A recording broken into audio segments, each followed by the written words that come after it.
নাম শোনার সঙ্গে সঙ্গে অন্তরে কম্পন তৈরি হয়ে যায়। হায় রে, আমি কেমন করে নামাজ ছাড়তে পারি না। আল্লাহ যে আহ্বান করেছেন, আল্লাহর ঘর থেকে মুয়াজ্জিন আহ্বান করেন, নামাজের দিকে আসো, উজু করে নামাজ আদায় করো। এই আহ্বানে যখন সাড়া দেয়, আল্লাহর নবী বিশ্ব নবী জানিয়ে দিলেন, নামাজটা যদি সুন্দরভাবে হয়ে যায়, কমপ্লিট ভাবে হয়ে যায়, আল্লাহ রাব্বুল আলামিন ওই সমস্ত বান্দা বান্দির সমস্ত গুনাহ খাতাকে মাফ করে দিবেন।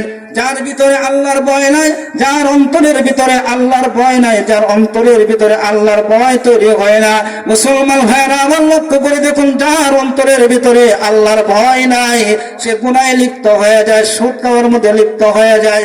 এক নম্বর কথার মধ্যে বুঝতে পারলাম, আল্লাহ রাব্বুল আলামিন জানায়া দিলেন, যাদের ভিতরে আল্লাহর ভয় আছে সেই মানুষটা গুনাহ করতে পারে না। আল্লাহর নাম যখন স্মরণ হয়ে যায়, সেই মানুষটা আল্লাহর কাজ করে তাই কোনোদিন গুনাহ করতে পারে না। দুই নম্বর কথা হলো, আল্লাহ রাব্বুল আলামিন জানায়া দিলেন, দুই নম্বর মুমিনের গুণ হলো, যাদের ভিতরে আল্লাহর ভয় আছে, দুই নম্বর গুণ হলো মুমিন বান্দা বেশি বেশি কোরআন তেলাওয়াত করবে। কোরআন তেলাওয়াত করার মাধ্যমে মানুষের কি ফায়দা হবে, কি লাভ হবে, এই জন্য এই বেতুয়াপাড়ার এলাকার ভাইরা আপনারা তাফসীরুল কোরআনের মাহফিলের আয়োজন করেছেন। কেন করেছেন, কোন কারণে করেছেন, এখানে কি লাভ হবে? অনেকে বলে মাহফিল করে লাভটা কি, এত টাকা খরচ হয়। ও মুসলমান ভাই, আপনার টাকা এই দুনিয়ার জীবনে থাকবে, কবরে জগতে আর চলবে না। এই টাকা দিয়েছেন আল্লাহ রাব্বুল আলামিন, ধন সম্পদ আল্লাহ দিয়েছেন। এই ধন সম্পদ আল্লাহ রাব্বুল আলামিন একদিন ছিনিয়ে নেওয়ার ক্ষমতা আছে কি নাই? এই সম্পদগুলো, এই টাকাগুলো তাফসীরুল কোরআন মাহফিলের জন্য ব্যয় করতেছেন।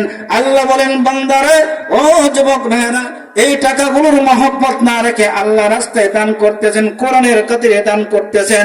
আল্লাহ রাব্বুল আলামিন এমন হতে পারে কাল কিয়ামতের মাঠে কঠিন মুসিবতের সময়, এমন একটা সময় আসবে, আল্লাহ রাব্বুল আলামিন নিজে জানায়া দিলেন, ফালা আনসাবা বাইনাহুম يومئذ ولا يتساءلون। আল্লাহু আকবার। এমন কঠিন মুসিবতের সময় মানুষ কেউ কাউকে চিনবে না। আল্লাহ রাব্বুল আলামিন জানায়া দিলেন, মুসলমান ভাইরা আমার, এই সময় কোরআন আপনাকে সুপারিশ করতে থাকবে। আল্লাহ এই তাফসীরুল কোরআন মাহফিলকে বহাল রাখার জন্য এই বান্দা বান্দীরা টাকা পয়সা দিয়ে হেল্প করেছে, সহযোগিতা করেছে। কোরআন সাক্ষী দিয়ে সেই বান্দা বান্দির কাল কিয়ামতের মাঠে গোটা জিন্দেগীর গুনাহ মাফ করে দিবে। এজন্য মাহফিল করার মাধ্যমে মানুষের লাভ হয়। বাহ্যিক দৃষ্টিতে দেখা যায় টাকা খরচ হয়, অনেক কিছু অর্থ ব্যয় হয়। মুসলমান ভাইরা আমার, এই টাকা পয়সা একদিন বিলীন হয়ে যাবে, একদিন থাকবে না, সব বিলীন হয়ে যাবে, আপনি আমি বিলীন হয়ে যাব। কিন্তু থাকবে কি? এই কোরআন আল্লাহর দরবারে সাক্ষী দিবে। এই কোরআন সাক্ষী দিয়ে বলবে, আল্লাহ তোমার তাফসীরুল কোরআন মাহফিলকে রক্ষা করার জন্য অর্থ দিয়েছে, শ্রম দিয়েছে। আল্লাহ রাব্বুল আলামিন বলেন, যাও, এই বান্দা সুযোগ দেওয়ার কারণে, এই টাকা ব্যয় করার কারণে আল্লাহ তাদের গোটা জিন্দেগীর গুনাহ মাফ করে দিবেন।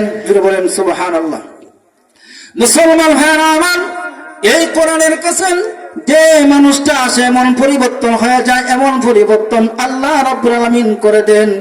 যে মানুষটার জীবনে অনেক গুনাহ করেছে, অনেক অপরাধ করেছে, কোরআনের কাছে আসার কারণে আল্লাহ রাব্বুল আলামিন এই মানুষটাকে এমন পরিবর্তন করে দেয়, এমন সম্মান ইজ্জত দান করে দেয়। আমার তেলাওয়াতকৃত আয়াতের মাধ্যমে আল্লাহ বলেন, মুমিন বান্দার দ্বিতীয় গুণ হলো বেশি বেশি কোরআন তেলাওয়াত করা। বেশি বেশি কোরআন তেলাওয়াত করার মাধ্যমে লাভ কি হয়? আল্লাহ রাসূল বলেন, বেশি বেশি কোরআন তেলাওয়াতের মাধ্যমে আপনার অন্তরের ভিতরে যত ময়লা আছে, যত আবর্জনা আছে, সব কিছু দূর হয়ে যায়। আল কোরআন বলেন, এই কোরআন পড়নেওয়ালার জন্য এই কাল কিয়ামতের মাঠে বলবে, আল্লাহ এই কোরআনকে তেলাওয়াত করছে, এই কোরআনকে মহব্বত করেছে।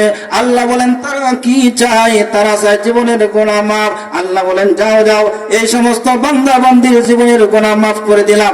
এই কোরআনের কাছে যে মানুষটা এসেছে, আল্লাহ বলেন, যে মানুষটাকে এমন পবিত্র করেছে, এমন সম্মান দান করেছে, আদর্শ সত্যিকার অর্থে যদি কোরআনকে মূল্যায়ন করেন, কোরআনকে সম্মান করেন, এই কোরআনের কারণে আপনার গোটা জিন্দেগি পরিবর্তন করে আপনার জীবনের গুনাহ মাফ করে দিবেন। জোরে বলেন সুবহানাল্লাহ।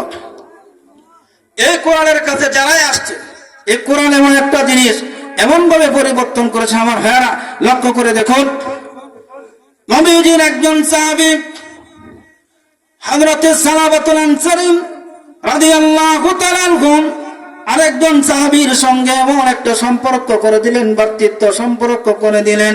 আল্লাহর হাবিব বিশ্বনবী যুদ্ধের ময়দানে চলে যাবেন, সাহাবীদেরকে বললেন তোমার বন্ধুর ফ্যামিলির দায়িত্ব পালন করার জন্য তোমাকে রেখে গেলাম।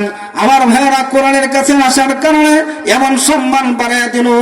আল্লাহ বলেন এই কোরআনকে মহব্বত করো, কোরআনকে ভালোবাসার কারণে আল্লাহ রাব্বুল আলামিন ওই সাহাবীর অন্তরকে এমন পরিবর্তন করে দিয়েছে। কোরআনের কাছে আসার কারণে একটা মানুষ যত বড়ই গুনাহ করুক না কেন, যত বড়ই অপরাধ করুক না কেন, আল্লাহ রাব্বুল আলামিন জানিয়ে দিলেন এই কোরআন যারা বেশি বেশি তেলাওয়াত করবে, কোরআন যারা রিসার্চ করবে, এই জন্য আমার ভাইয়েরা আমার, কোরআন শরীফ যখন আপনি পড়বেন, তেলাওয়াত করবেন, তেলাওয়াত করার কিছু আদব আছে। এই আদব সহকারে যদি পাঠ করে আমার কথা আল্লাহ রাব্বুল আলামিন বলেন আল্লাযীনা আতাইনাহুমুল কিতাবা ইয়াতলুনা